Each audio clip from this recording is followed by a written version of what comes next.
15 CBSE दशम और द्वादश परीक्षा या पूर्व प्रश्नपत्र प्रघटने गुजब दूरे रहा सीबीएसई जारी करिछि पब्लिक अलर्ट।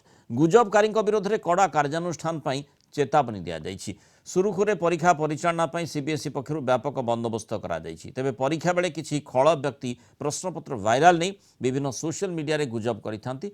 सेमानक निकटरे प्रश्नपत्र थिबा दाबी करिथांती। छात्र छात्री अभिभावकों मन में द्वंद्व सृष्टि करती। अधिकांश समय प्रश्नपत्र नकली थाए, लोक ठकिबा थाए खल लोकों प्रकृत उद्देश्य। प्रश्नपत्र थिबा दाबी करी लोकंठु सेमाने टंका आदाय करिथांती। एपरि फेक न्यूज और गुजब विरोध में सचेतन रहिबाकु अपील करिछि सीबीएसई। प्रश्नपत्र लीक नहीं मिछ खबर प्रचार कले कड़ा कार्यानुष्ठान हेबो। एपरि गुजब को विश्वास न करिबाकु कहा जाइछि। प्रश्नपत्र प्रघट संपर्कित खबर नजर को आसिले सीबीएसई को ईमेल आईडी info.cbseexam@cbsesiksha.in रे जोगाजोग करने को कहा जाइछि।